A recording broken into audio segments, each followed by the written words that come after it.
Sumiklab ang magkahiwalay na sunog sa Maynila at Quezon City. Ang isa sa mga responding bombero, muntik pang tamaan ng apoy. Nasa frontline ng balitang yan si Hannibal Talete.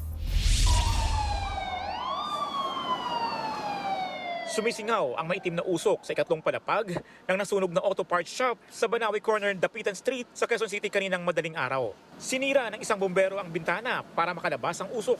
Nang masira na ito, biglang lumabas ang malaking apoy. Maswerteng agad na nakaiwas ang bombero na si FO2 Melvin Cabaya ng Manresa Substation. Kamusta naman po kayo, sir?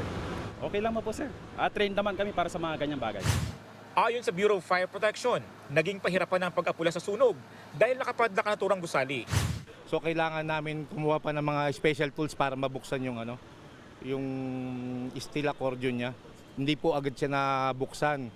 Pero pag nung nabuksan naman, na confine na po agad yung yung apoy po. Naapula rin ang sunog matapos ang halos 1 oras. Wala namang napaulat na nasugatan o iba pang nadamay na gusali. Inaalam pa ng mga otoridad kung magkano ang halaga ng pinsala at ang pinagmulan ng apoy. Nasunog rin ang isang bodega at 3 bar sa bahagi ng Nakpil at Orosa Street sa Maynila. Tumagal lang halos 2 oras ang sunog. Ang naging struggle kanina, syempre mapapansin natin, sobrang kapal ng usok. Kaya nahihirapan din makapenetrate even if may mga SCBA po ang ating mga kabombero. Apektado ang 20 individual na karamihan ay empleyado ng bar.